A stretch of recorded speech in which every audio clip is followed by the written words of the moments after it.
Hey, so patch 6.1 is coming, and it's always worth looking into how you can prepare so that you can hit the ground running when the patch comes out.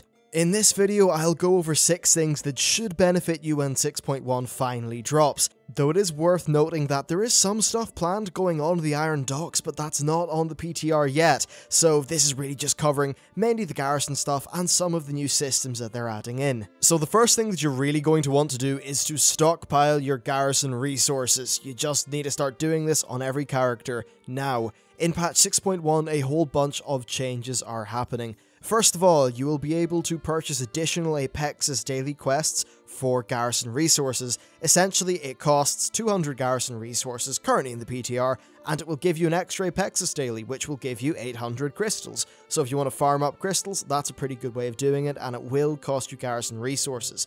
Also, you will have the ability to purchase items that re-roll a follower's abilities, and then another item that will re-roll your follower's traits. It's really cool that you can re-roll them independently. That, again, will cost, I think, around 1,000 Garrison resources. They're also adding in Garrison work order rushes. Essentially, you'll buy one of these items from the vendor, and then whenever you use it, it will instantly complete 5 work orders for the specific building. So, say if that's your barn, you click the thing, boom, 5 barn work orders are done, and the same applies to your various profession buildings. Essentially anything that has work orders. It's a pretty handy system, actually. So basically, the upshot of all of this is that if you go into 6.1 with loads of Garrison resources, you'll be able to really deck out your followers, and I'll go into why that's important in a little bit. Now also, they are nerfing the power of the scavenger trait to 100% down from 200%, so now really is the most efficient time to just get a ton of resources. Now continuing along the theme of Garrison related things, I think that you should get a level 3 in as quickly as you can, and that's for numerous reasons. First of all, the treasure missions are also awesome, but they've got a new synergy with a new kind of follower trait that's coming in this patch. The trait is called Treasure Hunter, and it will increase the gold gained from missions by 100%. Now, of course, one of the great things about having it in is that at level 2, you'll be able to recruit followers specifically with that trait. And then, of course, the level 3 in unlocks Treasure Hunter missions, which reward you with loads of money, including one called Blingatron's Secret Vault, which I think appears every 1 to 2 weeks and gives 500 gold. So if you do that with 3 characters, or 3 followers with this trait, then boom, 1500 gold instantly in your pocket, which is pretty damn nice. So if you're interested in passive gold, then it's going to be even stronger in this patch. Now the reason why I'm saying this right after I talked about stockpiling Garrison resources is that you will be able to re-roll the traits on your followers with those new items that you can buy from the Garrison resource vendor. That means that if you've done a good job of stockpiling your Garrison resources, you'll hopefully, as long as luck goes your way, be able to generate loads of followers with the Treasure Hunter trait if you're really interested in making cheap and easy money. I honestly think that this is going to be very overpowered, so it's totally worth jumping on board while it's a thing. Next, I've got some profession-related stuff. So the first thing you really want to do is just stockpile loads and loads of common crafting resources. They are basically revamping how crafting is working in Warlords of Draenor as of patch 6.1, and these massive changes will increase the cost of common crafting resources, so buy them now while they're cheap. This effect is due to a whole bunch of changes, and I'll just quickly go over them now. So first of all, you will be able to turn them in at a certain type of NPC that can randomly appear in your town hall on a daily basis. Essentially, every day you can get 1 out of 5 different NPCs. One of those is a profession-based one, and with the profession-based NPCs, there is pretty much 1 NPC for every major type of resource, so ore, herbs, leather, fur, etc. Now, at these NPCs, you will be able to turn in and around 5 of a resource to give you a primal spirit, and these NPCs will also give you a daily quest that gives you 25 primal spirits in return for 50 common resources. Overall, you're going to be getting loads of primal resources, and a lot of the common resources, i.e. just your regular Blackrock ore and things like that, will be taken out of the market, thus increasing the prices. Now, you will also be able to learn new recipes from these NPCs that allow you to craft cooldown resources, well, without the cooldown, which is pretty nifty. However, the craft does cost a primal spirit, so essentially what's going to happen is that a lot of primal spirits will be used, and in order to get those primal spirits, people will be trading in loads and loads of their common resources. Also, reroll items for crafted gear now cost lots of common resources rather than costing cooldown resources.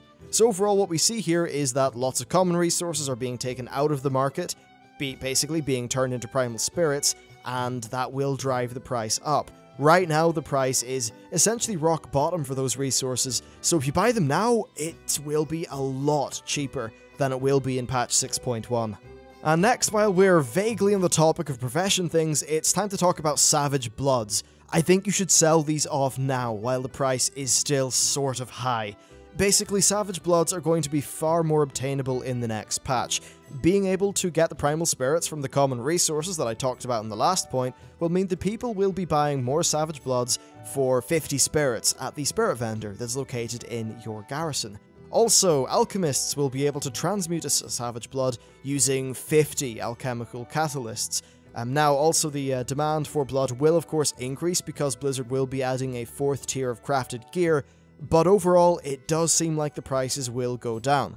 Also, a large part of this is due to how you'll be able to get bloods in what I'd say is a more on-demand fashion, rather than having to go out and wait 4 hours per barn work order. Also, while I'm talking about the barn, it's worth mentioning that you will get an increased drop rate for the Savage Bloods if you have a follower in that building, which again will be putting more Savage Bloods into the market.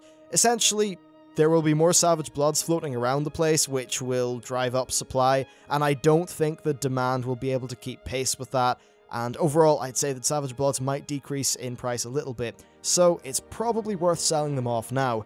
In general, that's the sort of resource that will always decrease in value until the next raid patch that adds a new sort of epic crafting resource comes along, so it's pretty much always a good bet to sell these things off anyway. And next, the thing you'll want to do is stockpile as many follower upgrades as you possibly can. In the next patch, followers will be upgradable to item level 675. This means that it is, of course, best to start stockpiling the upgrade tokens while you can now. The Blackrock Foundry raid missions will require item level 660 followers, so the more you have saved up, then the quicker you'll get access to that gear. I generally find that those raid missions seem to just pop up initially, essentially as soon as you actually meet the requirement, which is to have 3 followers at that tier. So if you have 3 660 followers, then I'm pretty sure that mission should appear very quickly in your mission list.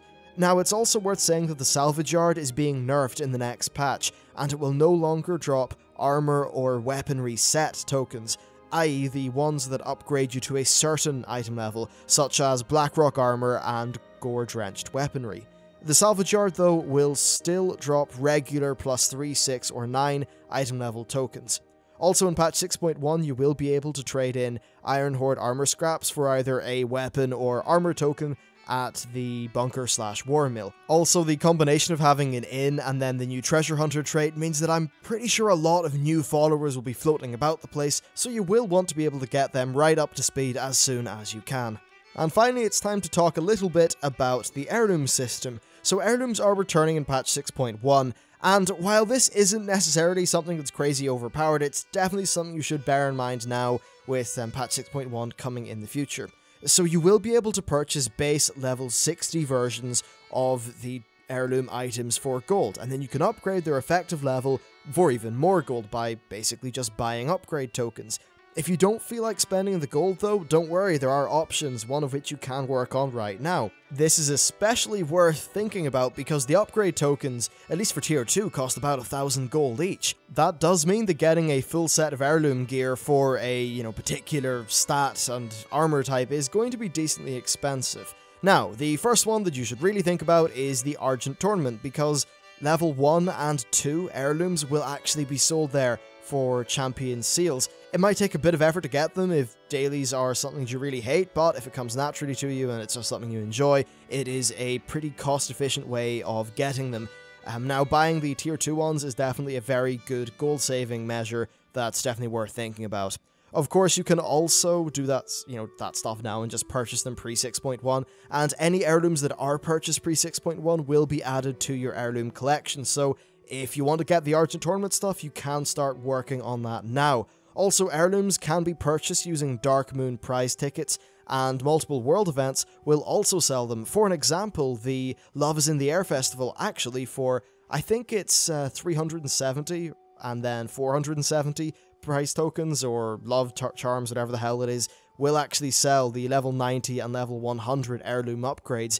But the only issue with that is that, of course, by the time patch 6.1 comes out, that holiday will be over, so you'll have to wait a year. But I'm assuming that subsequent world events will have some way of getting that heirloom gear, so it's all worth just bearing that in mind before patch 6.1 comes out. So that's really it for the video. I know there's nothing groundbreaking and game-breaking here, but that's just some stuff that should help you out when the patch comes. And of course, if you're bored now, then I suppose this will give you some stuff to do while you wait. So that's pretty much it for me. If you've got any tips of your own, leave them down in the comments. Thank you very much for watching the video, and I'll see you next time.